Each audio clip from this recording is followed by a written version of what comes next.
Bonjour, je vais vous lire un conte extrait de ce petit livre paru chez les éditions Seuil, les contes des sages de l'Inde, et qui s'appelle Concentration.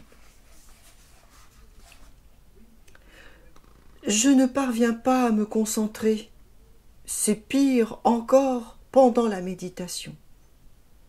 Après avoir dûment pris un bain, revêtu des vêtements propres, offert des fleurs et allumé de l'encens, il suffit que je m'asseye tranquillement, et c'est le moment que choisit mon esprit pour gambader dans tous les sens. Le maître écouta le disciple se plaindre une fois encore des difficultés éprouvées.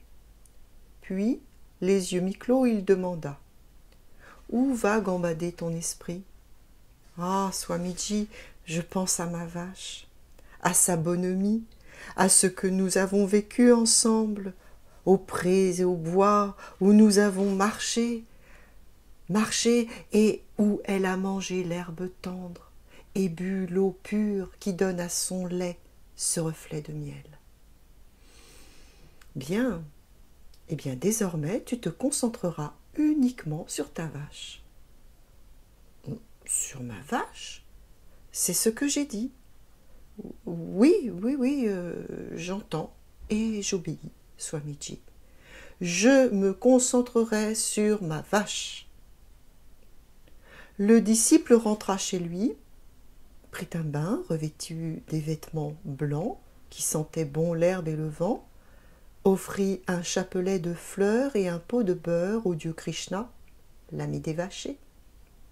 Puis il alluma l'encens, attacha à un pieu le licou de sa vache au milieu du champ, là où l'herbe est grasse et savoureuse. Alors il s'installa à 3 pas d'elle, pour ne voir qu'elle, ne penser qu'à elle. Elle le regarda étonnée. Il était aussi immobile qu'une pierre. Elle tira sur sa corde pour s'approcher de lui, espérant une caresse sur son mufle. Sans mouvement de sa part, résignée, elle entreprit de brouter l'herbe accessible. Lui demeurait si tranquille qu'elle en oublia sa présence. Quand elle eut brouté son content, elle fixa à l'horizon l'œil flou, ruminant posément son repas solitaire. Quelques mouches qui bourdonnaient autour de sa croupe luisante tentèrent un atterrissage. D'un coup de queue, elle les chassa et, giflant, le vacher au passage. Sous le coup, il sortit de son rêve. Il partit s'installer à 5 pas de la vache, pour ne voir qu'elle, ne penser qu'à elle, mais sans risquer d'autres coups intempestifs. Il resta là 3 heures sans bouger, tandis que le soleil cuisait à plein feu son crâne rasé qui devint rose, puis rouge, sa cervelle enfin bouillonna. Il tomba comme un arbre mort au milieu du champ. Il délira 1 semaine durant, puis revint auprès de son maître. « Swamiji, je ne peux pas contempler ma vache dans son pré pendant des heures, le soleil m'en empêche. »« Mais tu n'es pas obligé de la contempler dehors. Reste sur ton coussin de méditation, dans ta hutte. »« Ah, oui, merci, Swamiji. »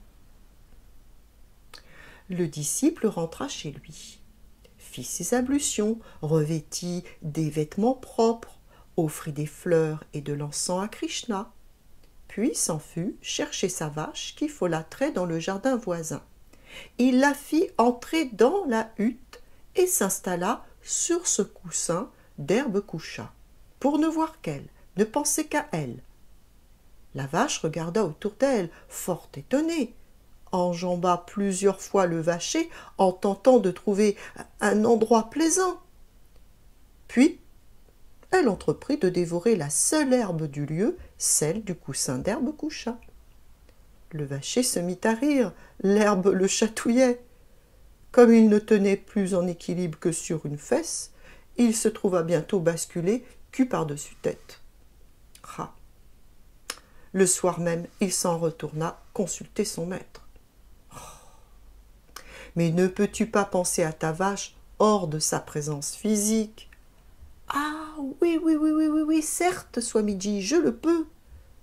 Laisse-la donc brouter son chant et concentre ton esprit sur l'image que tu as d'elle. »« Oui, c'est ça. Merci, Swamiji, merci. » Le disciple rentra chez lui, lâcha la vache dans le champ, se purifia d'un bain, mit des vêtements frais repassés tout craquant d'amidon, offrit des fleurs à Krishna, le parfum et l'encens, et il s'installa à nouveau sur son coussin pour ne se concentrer sur sa vache. Plusieurs jours passèrent. Nul ne le vit sortir de chez lui. Ses voisins s'inquiétèrent. Le maître avertit que le disciple était peut-être malade ou mort. Il vint lui-même aux nouvelles. Il frappa 3 coups à la porte. N'obtint aucune réponse. Voulut la pousser. Elle était verrouillée. Il appela son disciple qui, entendant sa voix, sortit de sa longue contemplation. « Oui, maître. Que fais-tu donc? Es-tu malade? »« Ah, maître, je poursuis ma vache qui s'est enfuie dans la jungle. Dois-je la laisser partir? »« Non. Rattrape-la, c'est bien, continue. » D'autres jours passèrent sans que le vacher ne sorte de chez lui. Ses voisins craignèrent pour lui. Il n'avait ni mangé ni bu depuis si longtemps. C'était louche. Le maître vint avec eux, frappa à la porte, appela son disciple. « Que fais-tu maintenant ?»« Maître, j'ai rattrapé ma vache, mais elle s'est blessée avec les ronces. Je la soigne. Dois-je la quitter ? » ?»« Non, soigne-la, c'est bien, continue. » Prudent, le maître n'attendit pas que les voisins s'inquiétèrent plus encore. Il revint le lendemain, gratta à la porte du bout du doigt. « M'entends-tu? Que fais-tu maintenant ?» dit-il. « Mouh !» répondit dedans une voix caverneuse. « C'est bien, sors maintenant, dit le maître. » Le battant s'ouvrit largement. Il y eut un grand remue-ménage à l'intérieur. « Swamiji, mes cornes sont trop larges pour passer cette porte. »« Tes cornes ? » ?»« Oui, mes cornes. » Le maître entra, le regarda tendrement en disant « Voilà qui est bien.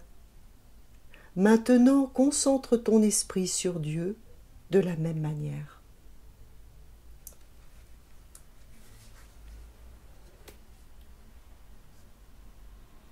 Namasté.